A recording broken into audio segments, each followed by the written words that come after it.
दोस्तों याद रखिएगा, कम्युनिकेशन एक तरफा नहीं बल्कि दो तरफा अमल है। कम्युनिकेशन निकला है कम्यून से, और कम्यून का मतलब है शेयर करना, कुछ देना, कुछ लेना। याद रखिएगा, हम लोग ये सिर्फ ये समझते हैं कि बातों बातों में दूसरों को चुप करवा देने का नाम इफेक्टिव कम्युनिकेशन है। हम ये समझते हैं कि बहुत अच्छी गुफ्तगू का नाम इफेक्टिव कम्युनिकेशन है। हम ये समझते हैं कि दूसरों को लाजवाब कर देना अच्छी कम्युनिकेशन है। हम ये समझते हैं कि नसीहतें करना अच्छी कम्युनिकेशन है, जबकि इसको एक भी चीज ऐसी नहीं है जो इफेक्टिव कम्युनिकेशन में इन चीजों का शुमार हो। इफेक्टिव कम्युनिकेशन का जो शुमार है, उसकी जो फाउंडेशन है, उसकी जो बुनियाद है, वो सबसे पहली जो चीज है वो है लिसनिंग। और लिसनिंग दो तरह की होती है, एक होती है पैसिव लिसनिंग, एक होती है एक्टिव लिसनिंग। पैसिव लिसनिंग वो कि जिसमें आप सुन तो रहे हो लेकिन आपकी तवज्जो ना हो, आपका फोकस ना हो। एक्टिव लिसनिंग वो होती है कि जो आप सुन रहे हैं वो तवज्जो से सुन रहे हैं। आपकी बॉडी, आपके जिस्म की हरकत और सकनात आपकी सोच का इजहार कर रहे हैं। दूसरों, तो याद रखिएगा, इफेक्टिव कम्युनिकेशन के अंदर कुछ चीजें शामिल हैं, आप उनके बारे में जानते होंगे। पहली जो चीज है वो है लिसनिंग और एक्टिव लिसनिंग। उससे अगली चीज जो है वो है फीलिंग्स, एहसास। तीसरी चीज है फोकस, तवज्जो। चौथी चीज जो है वो है ऑनेस्टी, दयानतदारी, ईमानदारी से सुनना। सिर्फ सुनने के लिए ना सुनना बल्कि समझने के लिए सुनना।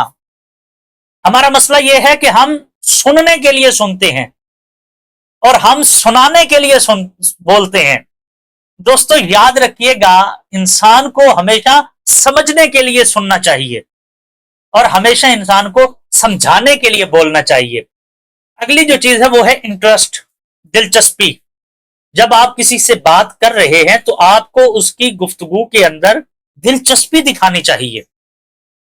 और अगली जो चीज है वो है बॉडी लैंग्वेज। बॉडी लैंग्वेज हमारी गुफ्तगू की एक बुनियाद है। और अगली और अहम चीज, जब आप किसी को सुन रहे हो या बोल रहे हो तो जजमेंटल होकर ना सुने, बगैर जजमेंट के। हमारा मसला यह है कि हमने लोगों को उनके बारे में कुछ इमेज बनाए होते हैं। हम उनसे बात नहीं करते, हम उनकी इमेज से बात करते हैं। मिसाल के तौर पे मैं समझता हूं कि यह शख्स बड़ा अच्छा है, तो मैं उसको उस एंगल से सुनता हूं। मैं ये कहता हूं फलां शख्स बुरा है, तो मैं उसको उस तरह से देखता हूं। मैं ये समझता हूं कि फलां शख्स जो है ये करप्ट है, तो मैं उसकी उस इमेज को मद्देनजर रखते हुए उससे बात करता हूं। हमेशा याद रखिएगा, इफेक्टिव कम्युनिकेशन के लिए बुनियादी है कि इंसान को नॉन जजमेंटल होकर बात करनी चाहिए।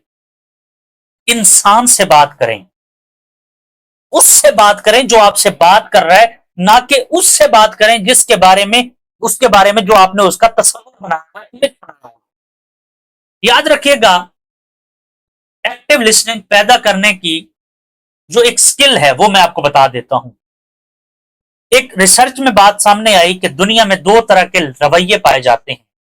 एक रवैया जिसको अर्निंग एटीट्यूड कहते हैं, दूसरा जिसको लर्निंग एटीट्यूड कहते हैं।